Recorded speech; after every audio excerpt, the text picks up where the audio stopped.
It is a matter of honor. Political appointees, you have ministers who are elected and they get their offices.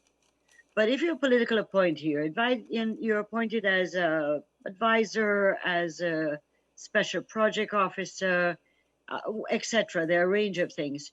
But you're there specifically to serve the minister, to serve the government. You're not there as a public servant with your technical skills and stuff like that. Therefore, you come as part of the entourage or baggage of the president. When the government changes, it is the honorable and the right thing to do, and that is to resign, because you're no longer serving that president and that administration, which was the reason for you being appointed in the first place. So it's, as you correctly said, in mature parliamentary democracies, which we're hoping to get to as a mature one, is that as soon as a president is voted out or a prime minister is voted out, the political appointees automatically resign. In the United States, it's automatic that the ambassadors resign, but that's at a very different level than we are. But because in some of the British system is that they don't have to resign when the government changes. But certainly political appointees across the world are the normal practice is your president's gone, your administration you were hired to serve is gone.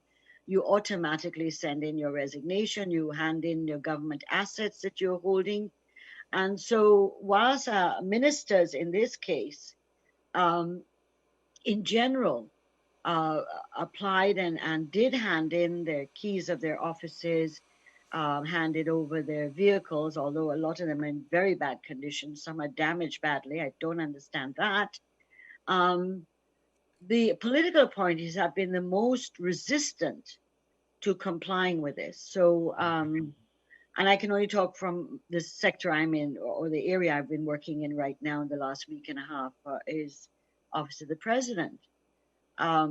So we've had to write letters advising them that the government quarters they're in, they're to vacate them. We've had to ask them to hand in their cars, government cars they own. We've had to ask them to hand over the keys for their offices. And a number have been resistant to doing that. So we will have to go further. In fact, we've also sent letters, as I said in that same interview, that if by Monday we don't have resignations, we will now go the next level, which is to terminate. The funny thing, Yogi, is that whilst the majority of contracts for the political appointees, and I must say, talking to my colleague ministers, that the appointees are everywhere, every single ministry, every single one, and it permeates not only the upper echelons of the ministry, but it permeates all the way through the system. It is a level of vulgarity and indecency I've never seen, even when we took over in '92 from the then PNC government. So what has happened is that we have sent termination letters out to the persons. What we've discovered, and we have to, of course, we're always legally advised on this, is that a number of the political appointees' contracts, for some strange reason, is not like the normal standard contract that is used in the public service, but which are in fact left out, and it's deliberate, left out the clauses of termination. Oh, wow.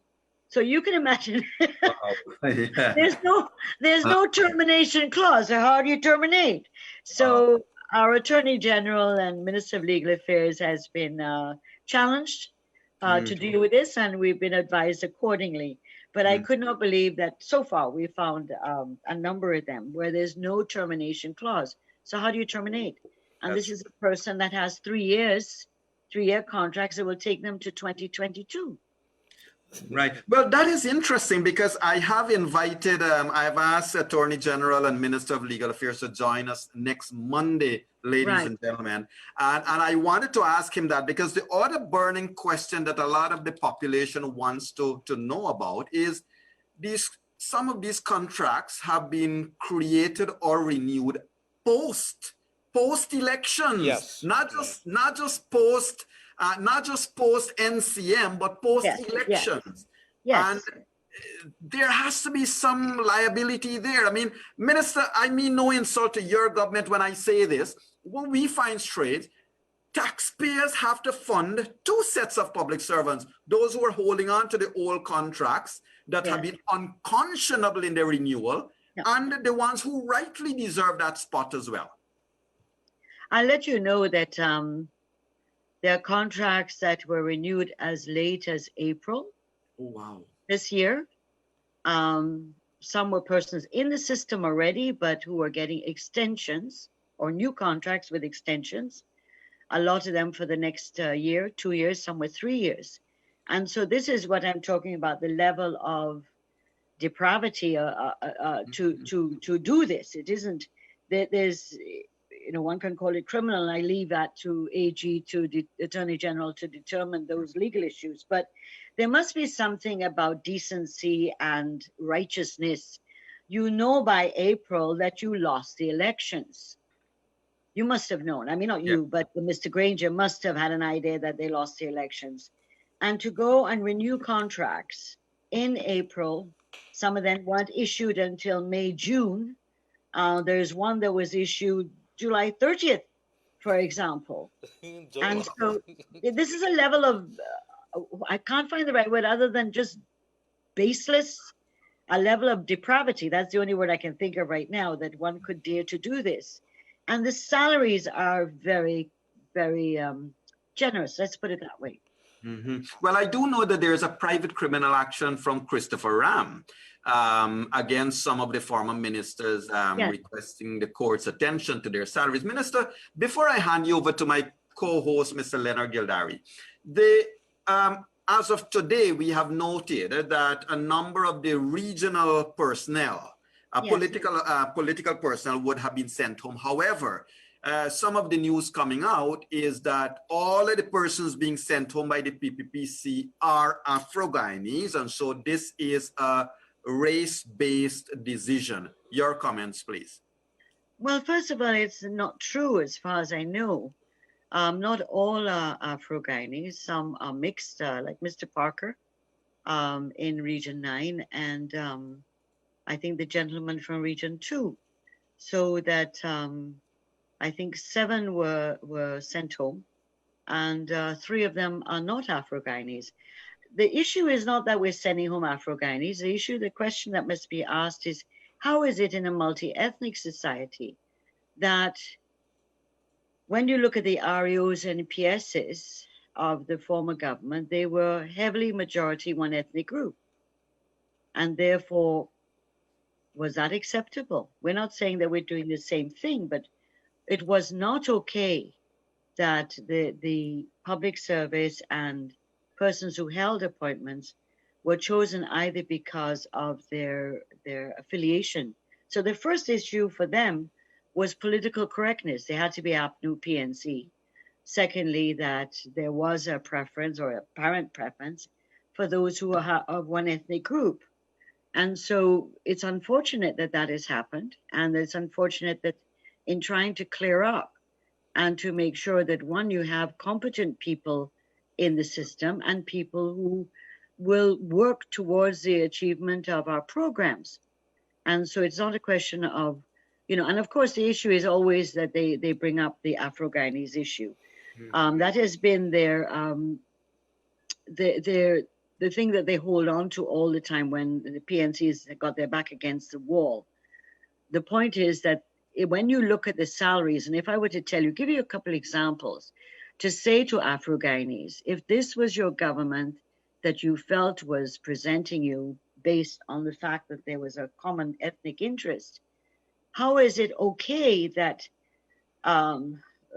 political appointees were getting $900,000 a month, 200,000, this is one salary, 200,000 a month duty allowance, $100,000 entertainment allowance, 128,600 for a maid allowance, and $65,000 for gardener. And if you multiply that across the system, because a lot of the political appointees earned around 400,000 up, then you're talking about the cost of these appointees, cost the taxpayers' money, yes, but also denied poor people including Afro-Guyanese people, of better conditions. And at the same time, the government didn't deal with the salary increases. They went into government promising a 20% increase in salaries, remember? Right, yes. And didn't deliver on that. So the attempt to bring everything down to race is a destructive one, and one that tries to obfuscate what really the issues are. This was a government that went in saying, we are here for, are we this time, and are we fuss, and whatever they said. Did not. I wouldn't have a problem with many things if APNU had paid attention to the poor and working people of Ghana, a large percent of which are Afro-Guyanese. I wouldn't have had a problem with that. But when you see the level of greed, what I call greed, it's just greed, Yog and Leonard, just greed. How do you in conscience have this multiplicity? If you see the amount of political advisors, and as I said, they've infiltrated not just what are official political advisors, but brought on relatives and friends into the public service system, not as public servants, but on contracts, something they used to attack us on before they got into government, at salaries of $400,000 for a secretary that has no qualifications. I'm sure a secretary with qualifications would deserve a very good salary. But you're bringing in someone who's your sister, your cousin, for 400. This is what is reprehensible about what happened. That's what's reprehensible, because it denied Amerindian people in the villages better water supply or better jobs or access to jobs or training. It denied Afro-Guyanese also a better way of life, and it denied Indo-Guyanese a better way of life. It hurt all the races, not just one race. Leonard? Yes, thank you very much, dear Minister. Further, some clarifications here.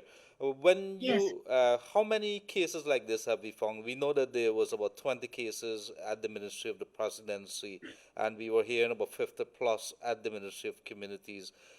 Do we have an idea, ballpark figure, maybe 500, 2,000, 3,000? How many? I don't think we've been able to add it up yet, because I think we're discovering. I thought I found all there was to find, and I found now more today, which I now have to go and investigate. So that's why I said in the beginning, we're on Discovery Channel. I thought I had all the names of those who are political appointees. I'm now discovering there's another layer of political appointees that we haven't addressed as yet. And then I think that's the same in other ministries. One minister told me that who had been in a minister before in her sector and walked back into her ministry, and her secretariat